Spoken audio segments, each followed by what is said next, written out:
Sziasztok! A lelkitársakat nézzük meg.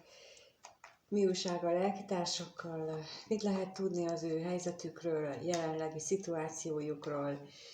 Az én tudásom szerint a lelkitársak bárki lehet, aki azért jön, hogy a mi életfeladatunk megvalósításában közreműködjön és segítsen. Ez a segítség, ez nem jelenti feltétlenül azt a segítséget, amit mi emberi elménkkel el tudunk képzelni.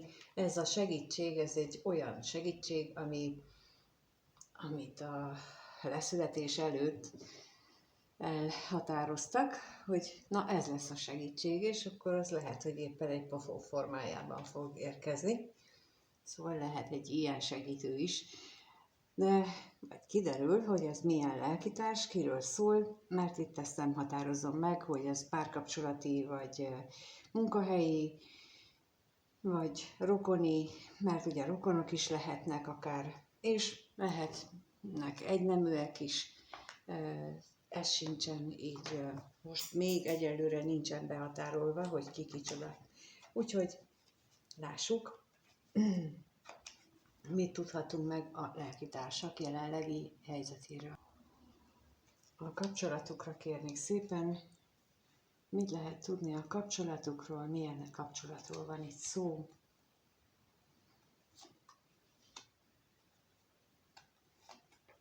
Milyen kapcsolat az ő kapcsolatuk?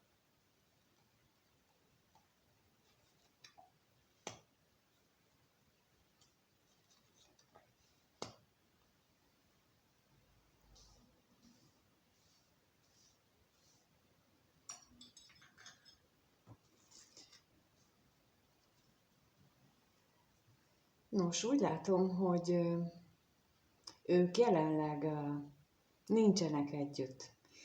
És akkor most itt kapóra jön, hogy az én értelmezésemben az, hogy szeparációban van valaki, vagyis külön lét állapotában van, azt akkor tudjuk használni, hogyha ők már voltak együtt. Azok az emberek, akik még csak most ismerkednek, azok nem külön vannak, hanem ők még csak most ismerkednek. Ez a fogalmaknak az egyeztetése az azért fontos, mert ha én mondok valamit, vagy ha mondjuk ti írtok nekem valamit, akkor ha nem ugyanazt jelenti nektek egy fogalom, mint nekem, akkor teljesen másról beszélünk, akkor elbeszélünk egymás mellett. És itt azért tartom fontosnak most, hogy elmondjam, hogy a külön vannak, vagy szeparációban vannak, az azt jelenti, hogy pillanatnyilag nincsenek együtt. Nem együtt töltik a mindennapjaikat, nem együtt élik az életüket, energetikailag éppen lehetséges, de fizikailag nem. De feltételezi, hogy ez a szó maga azt jelenti, hogy voltak már együtt, amikor fizikailag is mondjuk kézenfogva jártak, akkor így mondom. Tehát, hogy jártak már együtt, ahogy azt régebben használták, tehát, hogy ezt jelenti az én olvasatomban, és nem csak én nálam, tehát ugye általában véve a helyes magyar nyelvértelmezés szerint azt jelenti, hogy a különlét, hogy már voltunk együtt. És valaki olyantól vagyunk külön, akihez hozzá vagyunk kapcsolódva. Ez is ilyen nagyon szép, szenvedő, szerkezetes magyar beszéd, amit az erdélyi nyelven, vagy az erdélyi területen még nagyon szépen beszélnek, itt Magyarországon már kevésbé, de azért még ez is helyesnek számít. Szóval mindenképpen fontos ezt így tisztázni, mert hogy ilyenekből adódnak problémák, azt látom. És ők is így vannak most, hogy ez egy olyan lelkitárs kapcsolat, ahol ők már voltak valamilyen módon kapcsolatban egymással, de most külön vannak. És ez nem azt jelenti, hogy exek. Mert az, hogy valakivel kapcsolatban vagyunk, mert az ex az meg megint mást jelent, tehát ott az egy sokkal közelebbi együttlétet feltételez, és, és az ex az nem használjuk például arra, hogy a munkatársammal én lelkitársi kapcsolatban vagyok, és most külön vagyunk, mert most külön más helyen dolgozik, például, mint én, de ettől még mi voltunk már korábban kapcsolatban, de most külön helyen vagyunk, és még mindig megvan közöttünk ez a lelkitársi kapcsolódás. Például nagyon szoros kapcsolatban voltunk, amikor együtt dolgoztunk, aztán elhelyeztek bennünket ide meg oda, de tartjuk továbbra is a kapcsolatot, csak éppen külön vagyunk. Az Excel nem lehet munkatársi kapcsolatról beszélni, tehát hogy az egészen más.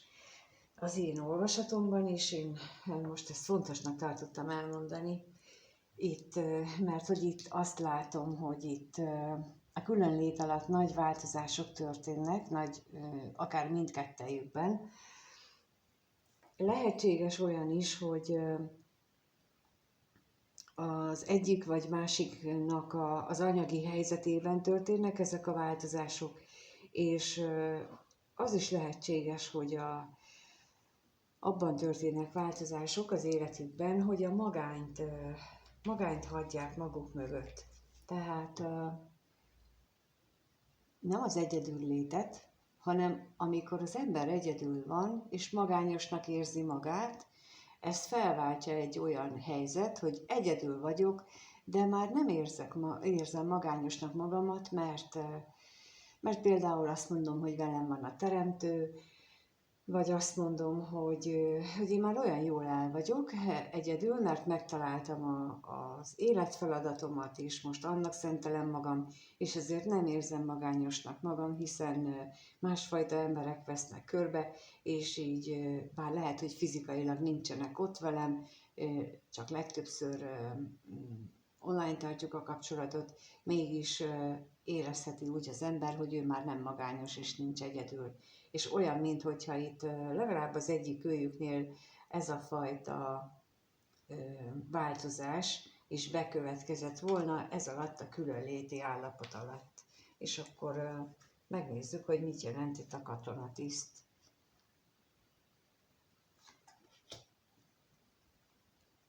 Milyen változás volt itt? Hát lehetséges, hogy itt jelentős belső vívódást követően indult el egy új szakasz. Ez lehet egy lélekvívódás is. Én csak most a halálra is kérnék szépen, hogy hát megtudjuk, hogy mi változott itt, és mivel volt kapcsolatban ez a belső csatározás.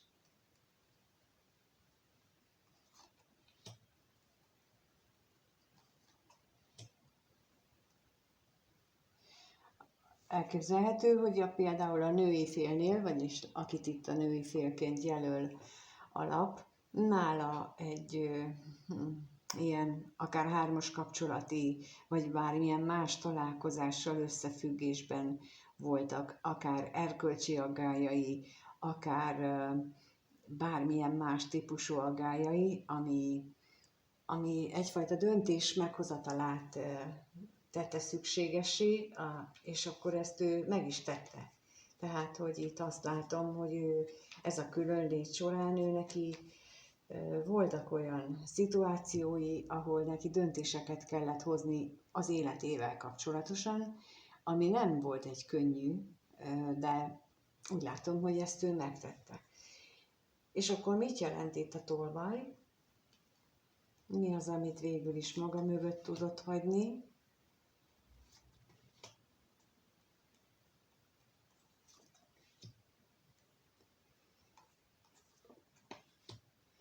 Igen, itt azt éreztem már, amikor elkezdtem kirakni a lapokat, hogy lehetséges, hogy ő úgy élte meg az életének egy részében, hogy az érzések, a kapcsolódás, az mindenképpen nélkülözhetetlen kelléke annak, hogy hogy ne érezze ő magányosnak magát. Nem nevezném társfüggőségnek.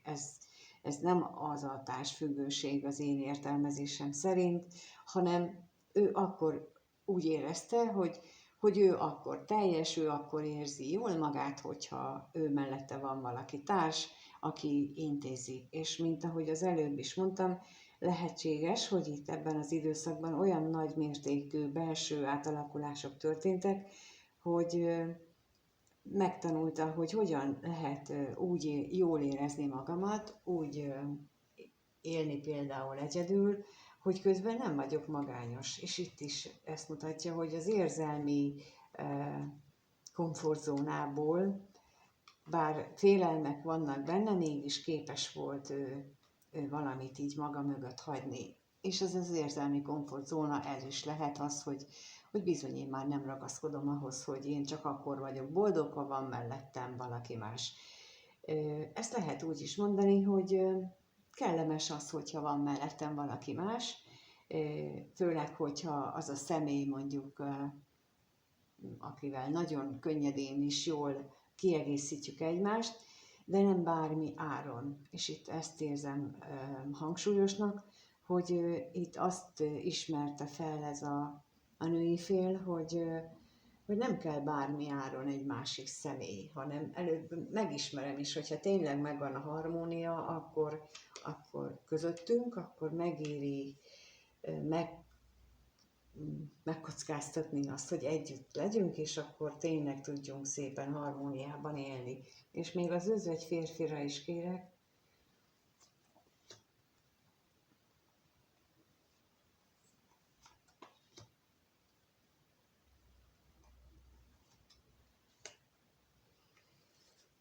ő pedig a férfi részéről pedig azt látom, hogy nála is lehetnek ilyen nagy változások, vagy ott még nem történtek meg, ott még mindig az akadályokat látja leginkább, de olyan, mintha neki ez lenne a soron következő és rövid határidőn belül kikényszeríthető feladat, hogy ő nézzen már szembe ezekkel az akadályokkal, amit ő annak lát, és jusson már ugyanilyen felismerésekre, mint a női fél. Tehát, hogy itt mind a kettőnek most azt látom, hogy azért is lehet itt a külön lét, a külön élésnek a helyzete, hogy ők az ő saját szükségleteikre döbbenjenek rá,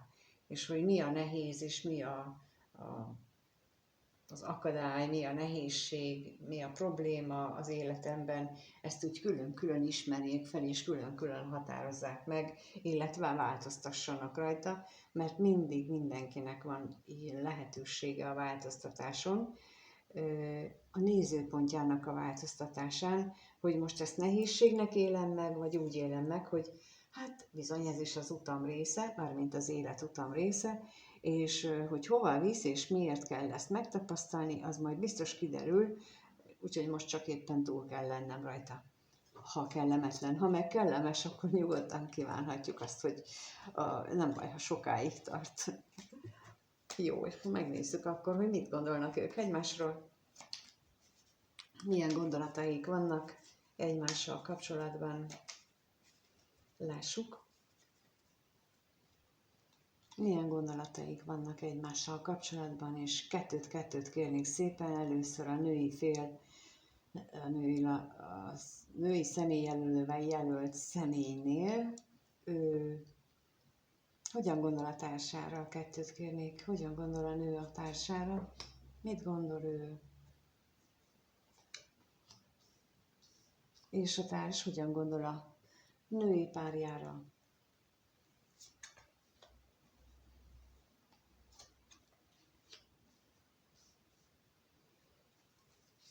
A női fél azt gondolja, hogy ő elbizonytalankodja az egész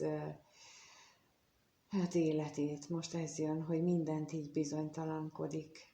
igen, lehetséges, hogy ő ezt éli meg, hogy a férfi társ az hajlamos arra, hogy ne hozzon döntéseket, hogy ne vállaljon felelősséget, és hogy jaj, jaj, jaj. Azt hiszem, hogy ez a éretlenség, ő neki ez mind életfeladat bizony ott lehet nagyon is a inkarnációs tarsolyban, hogy megtanulja a felelősségvállalást, és mert hogy a bizonytalankodás az a felelősségvállalásnak az egyik megnyilvánulása, hogy amikor nem tudom felvállalni a döntéseimet, és hogy ha valaki mást akar tőlem, akkor meg akarom változtatni, vagy ha nem is akarnak más, de egy óra múlva már nem vagyok benne biztos, hogy az egy órával ezelőtt most, amit gondoltam, az úgy jó lesz-e, vagy inkább csináljak valami mást, vagy a más helyett is mást. Szóval, hogy ő egy ilyen módon éli meg az életét, de akkor kérnék szépen a veszteségre.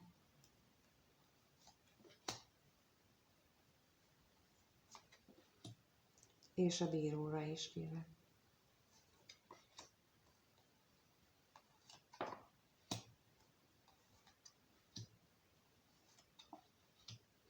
És bizony ez a bizonytalankodás azért ez a múltból ered, tehát a múltban keletkezett olyan sérülések, akár gyermekkorban, de akár előző inkarnációkban is, hogy ő benne ilyen hatalmasra duzzadt a megfelelési kényszer, vagy az előző inkarnációs ciklusokban például ő nagyon is a családja szolgálatában élt, és pillanatnyilag is, vagy jelenleg is még úgy éli meg az életét, hogy a család van a fókuszban is, nem tudja elképzelni azt, hogy ő önállóan hogyan létezhet a család nélkül, és ez most ne úgy értsétek, hogy ez a normál szint, nem, ez a túlzott családhoz való ragaszkodás, tehát van ennek egészségtelen és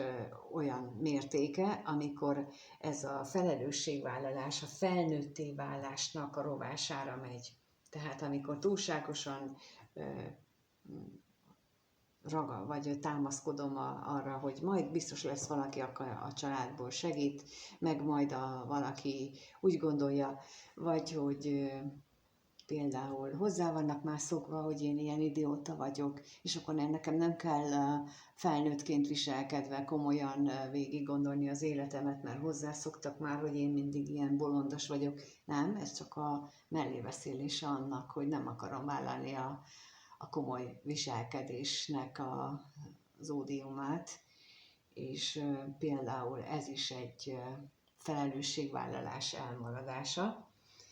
És lehet, hogy ő ilyen jelleggel érzi ezt a múltbeli hatást, ami okozza a másik félben ezt a bizonytalanságot. Viszont azt is látja, hogy mintha jó úton indulna el ez a másik fél, és ami egy kellemesebb élet felé vezetné. Tehát, hogy mintha már tenne lépéseket az ügyben, hogy ez a hányavetiség, csélcsapság, megbízhatatlanság útvesztőjéből kikerüljön, és akkor ő elinduljon valamerre a felelősségvállalás iránya felé. És akkor megnézzük, hogy akkor a középső személy, ő is szokott lenni középső személy, igen, tehát, hogy a férfi személyjelölővel jelölt személy, ő hogyan gondol a társára?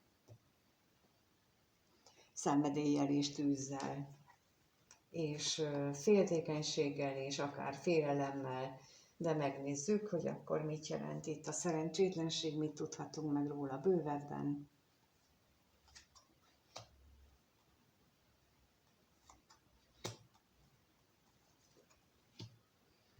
És a féltékenységre is kérek.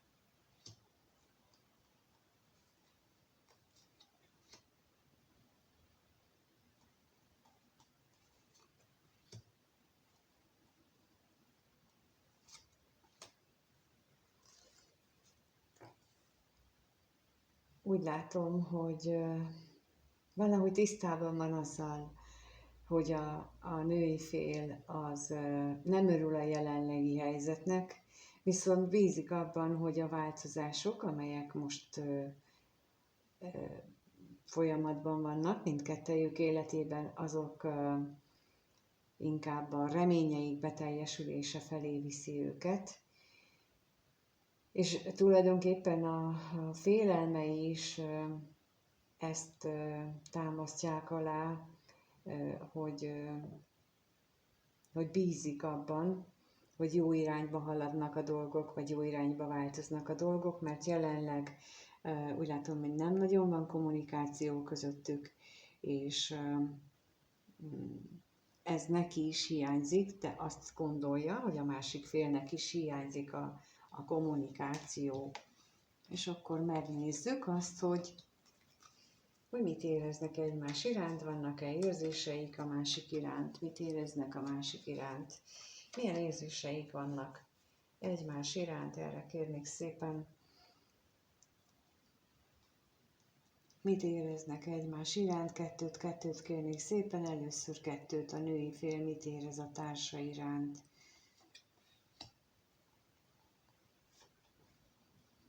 És a társa a női fél iránt.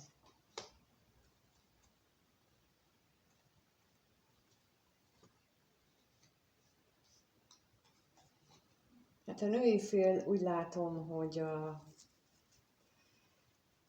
lehet, hogy féltékeny, vagy hát most az jön, hogy féltékeny is irigy, de lehet, hogy a háttérben lehetnek benne ilyen be nem vallott szinteken ilyen érzések,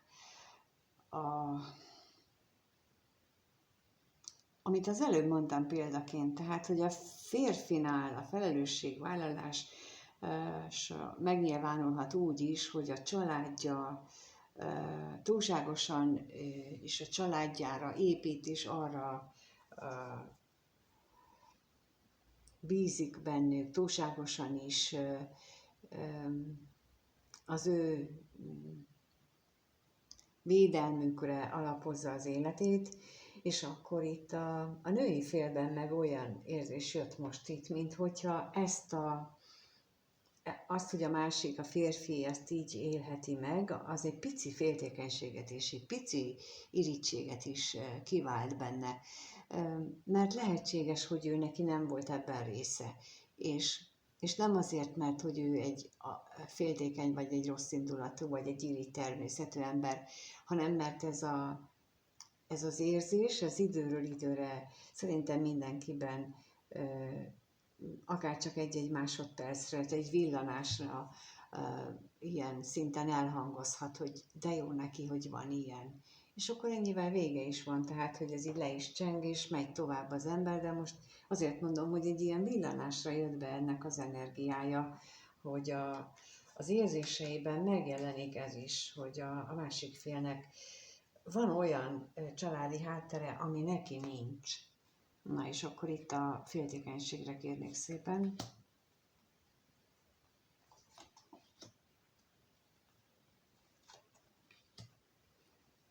És a házra is kérek.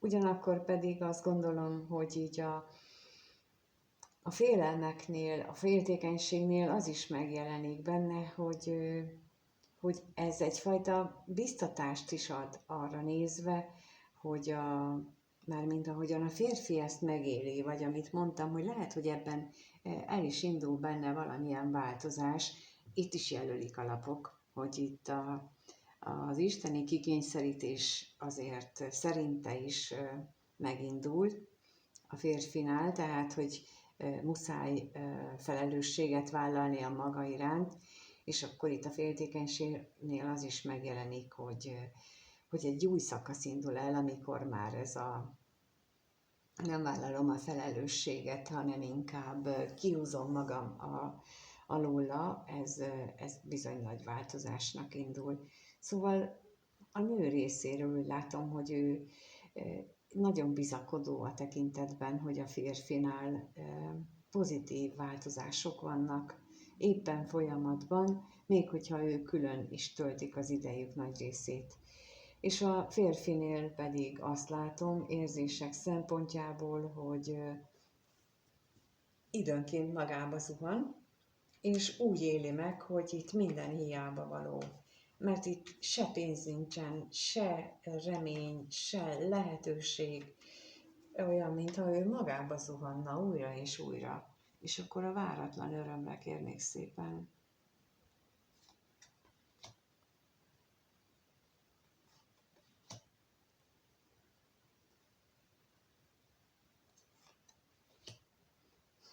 És a kevés pénz.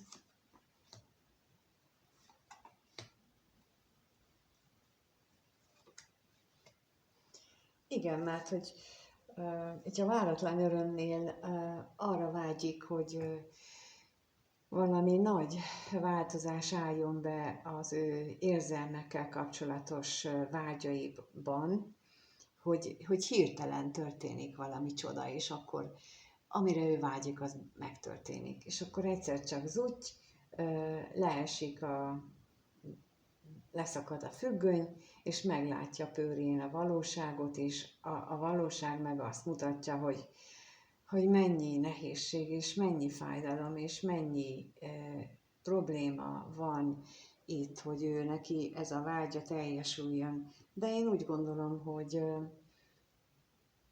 így a lapokból ítélve valamiért azt érzem, hogy ezek a mélybe zuhanások, ezek a negatív gondolatok, ez egyre kevesebb ideig tart, és egyre ritkábban fordul elő vele, tehát, hogy itt ennek a mélyreható változásnak itt is megmutatkozik a hatása, hogy ő benne is talán kevésbé van jelen a feladom energia, hogy ebből úgysem lesz semmi, hanem itt nála is talán elkezd több időt a pozitív reménykedés stádiumában, vagy állapotában, vagy energiájában tölteni, ami nagyon jó lenne. Amit még lehetne ezen fokozni, az az, hogy, és akkor ezt ti is csinálhatjátok, hogy nem baj, ha a kezdetben nem is érzitek annyira, de hogyha egy picit sikerül magatokban emlékezetből elővarázsolni a hálát, hogy valamiért minél többször hálát adni mindenért, nagyon szereti az univerzum, az égiek a hála energiáját, az egy nagyon szuper jó energia, és az még többet akar, és olyan, mint a mohó kisgyerek, hogy kapok egy kicsit, akkor édességből például, akkor még többet akarok, még többet. Az édesség is az olyan nagyon finom, a hála energiája is olyan nagyon finom az univerzumnak, úgyhogy ez egy ilyen energia, hogyha ti hála energiát küldtök ki, akkor ő hajlamos egy ilyen őrült nagy tükröt oda elé tartani, és akkor minél többet sugározzunk vissza belőle, és belőle nektek is több jut vissza.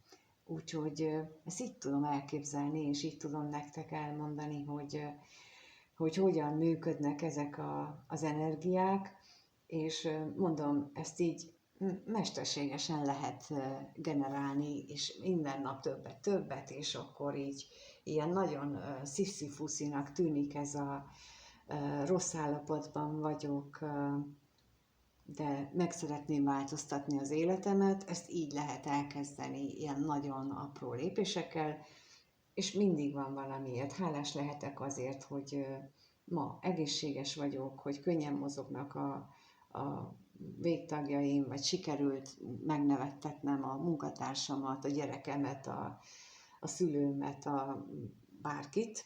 Szóval ilyen nagyon bagatel dolgok az, ami miatt lehetsz hálás, és akkor azt a hála energiát minél tovább tartod, annál több tükröződik neked vissza, és annál több minden fog majd jól menni, és akkor ezt lehet gyakorolni. És itt nagyon fontos, mert itt érzem, hogy ő is nem ebben az energiában van, de már többet tölt abban az energiában, mint ebben a letargikus maga alatt van energiában.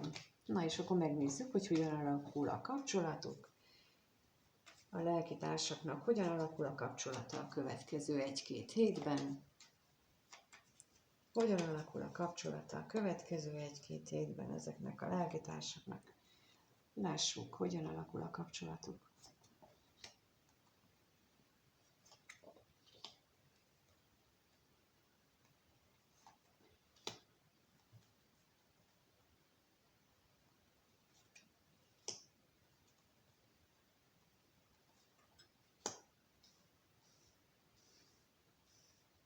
Hát egyre nagyobb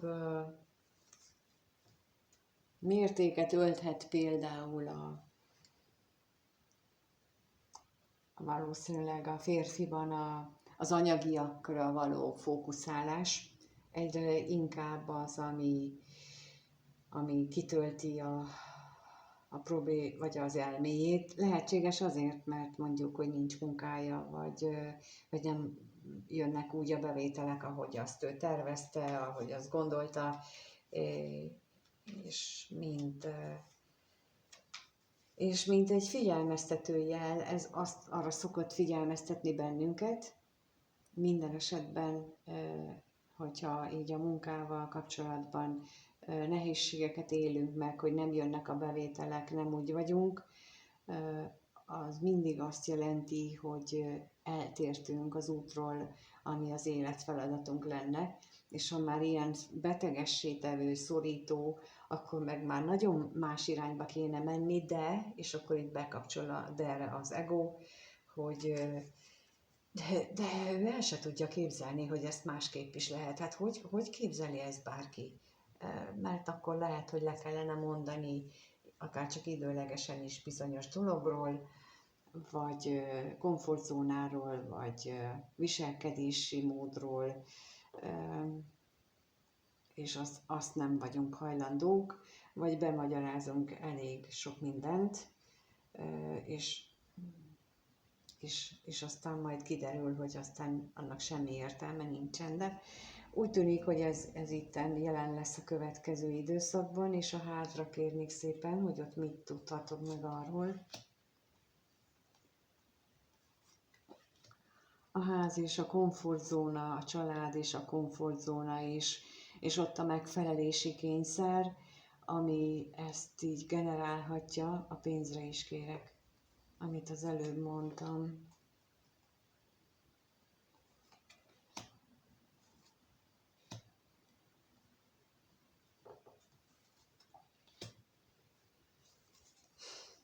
Lehetséges, hogy itt azzal is probléma van, hogy nem csak a komfortzónáról kell lemondani, hanem hogy most ami még közbe jött, hogy például otthon a család hozzá volt szokva, hogy megyünk nyaralni, telelni, síelni, össze-vissza, és most már nem futja a télen is, meg nyáron is a pihenésre, hanem egyikről vagy másikról le kell mondani. Vagy még az is lehetséges egyeseknél, hogy úgy éli meg, hogy az ő érzéseiről kell lemondani ahhoz, hogy itt bármit is megvalósítson, és ez is értékválságot, úgymond, és akkor itt ez más nem pénzügyi értéket jelent, hanem belső értékválságot okozhat benne, és a halálra kérnék szépen még, a halálra kérnék, hogy az mit jelent.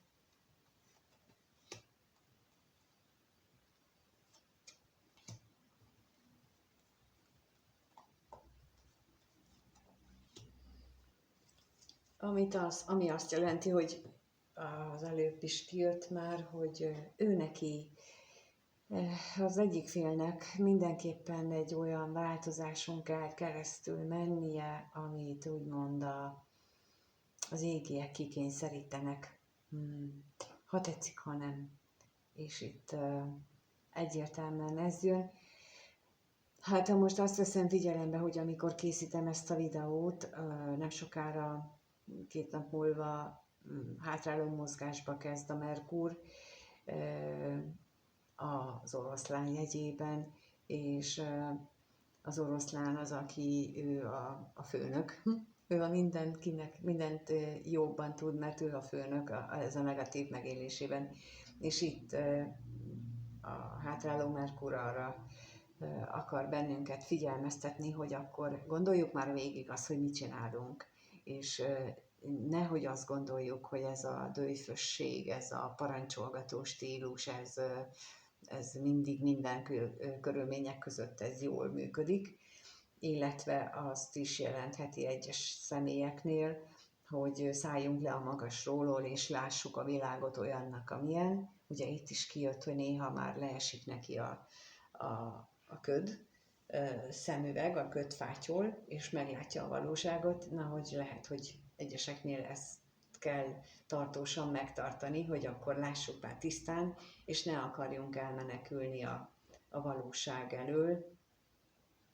Úgyhogy itt van, akinél erre a kapcsolatban is lehetséges, hogy ezt így meg kell élnie mindkét félnek, hogy ezt a kapcsolatot is olyannak lássák, amilyen, és nem biztos, hogy bele kell látni olyan mély érzéseket, vagy elköteleződés iránti vágyat, ami valójában nincs is ott a másikban például, mert csak ilyen felszínes szerelem van, vagy felszínes érzések vannak, és van, aki így nyilvánul meg, van, aki úgy nyilvánul meg természetétől adódóan, és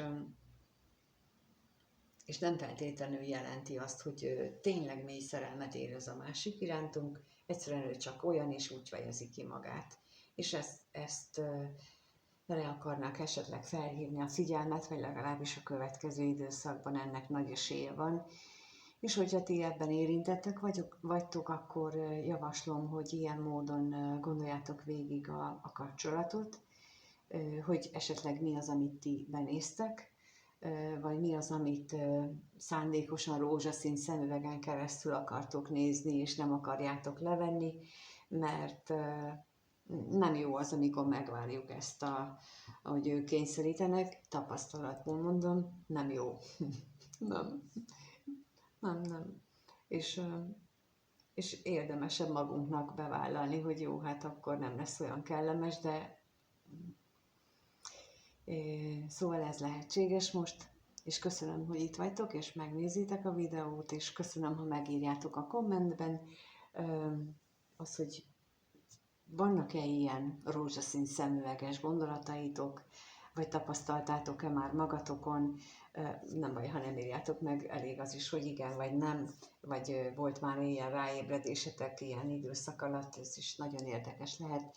Úgyhogy köszönöm szépen, és köszönöm a lájkot és a feliratkozást, és mindenkinek minden jót kívánok. Sziasztok!